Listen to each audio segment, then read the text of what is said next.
Hey guys, this is the second part of a talk on the biopsychosocial model, which is a useful framework for understanding mental illness. If you are just now tuning in, I'd suggest going back to look at the first part of the talk, where I discussed biological factors that may be contributing to symptoms of a mental illness. Now, just to rehash a bit of the first segment, if you or your loved one are struggling with symptoms of a mental illness, it can be helpful to have a framework to make sense of symptoms. It can help you figure out what triggered the symptoms in the first place, or why the symptoms are still occurring, or even getting worse. And this framework can be useful for determining ways to treat, manage, or eliminate the symptoms. So if you're new to me, I'm Dr. Kay Martin, also known as Dr. K. I'm both a child and adolescent psychiatrist and general psychiatrist based in the Southeast. My goal with these brief posts is to provide you with quick and easy access to information about mental health. And hopefully I will deliver it in a way that you can understand. Do note, however, this information is not meant to serve as a substitute for your own personal mental health care. Please talk to your provider before implementing any suggestions that I mention in these talks. Now for today, the framework that we are going to continue talking about is the biopsychosocial model.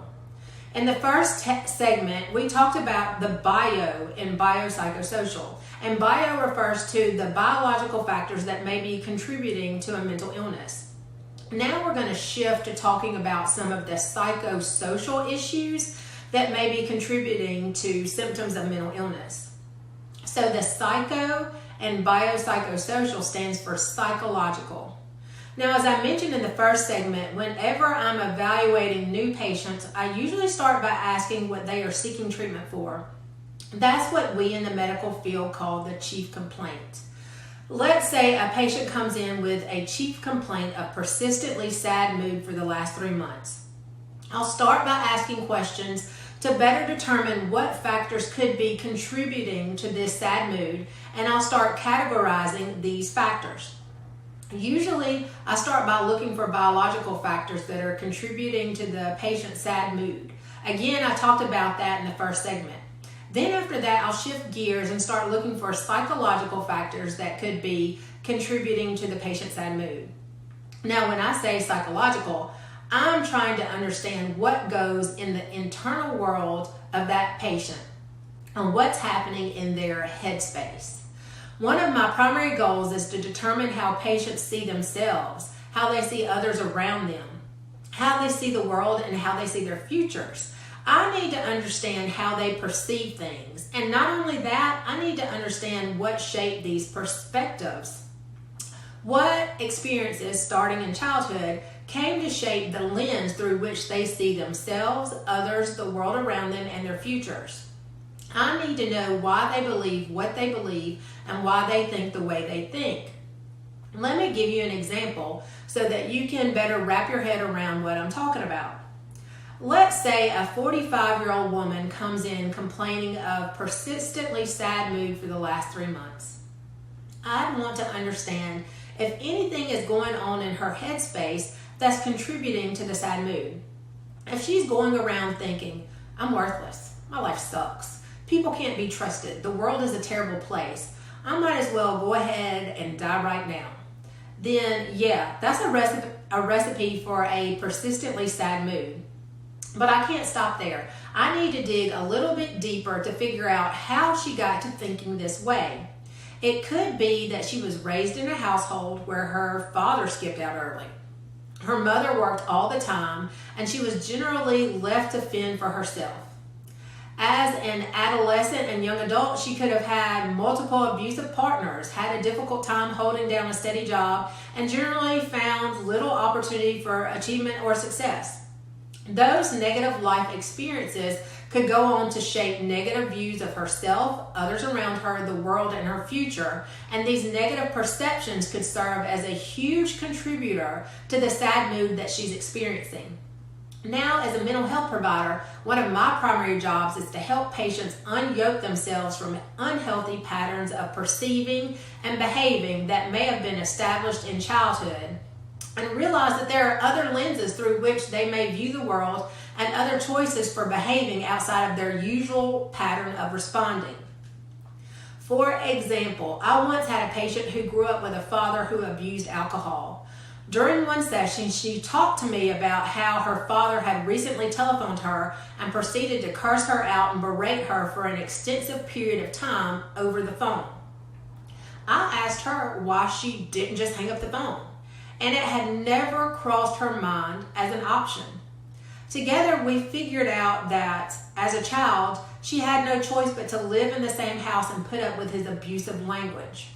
Her perception that she was trapped and helpless continued into adulthood, despite the fact that she was a grown woman and lived in a different household, and now had the power to simply end the conversation and hang up the phone. It took work with me as her therapist to perceive that she had options that were previously outside of her awareness.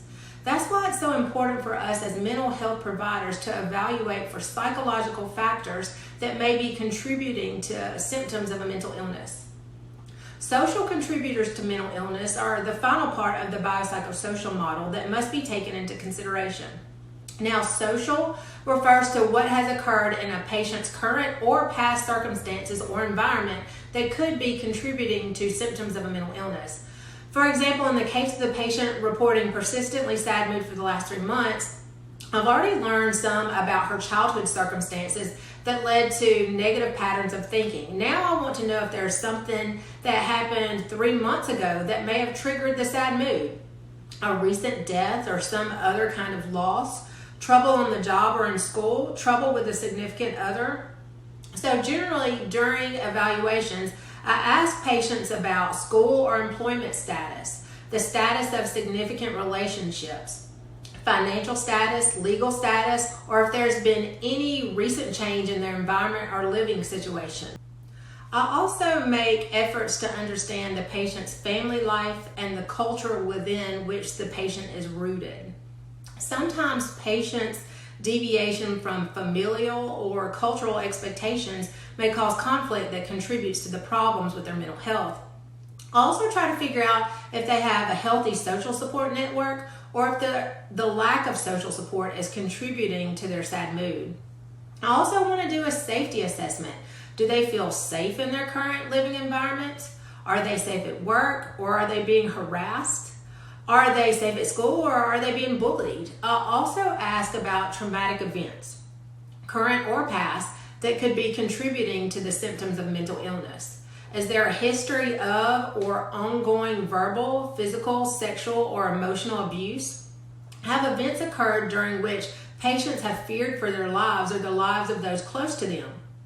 Finally, when I'm doing this part of the assessment, I also take what I call a spiritual history.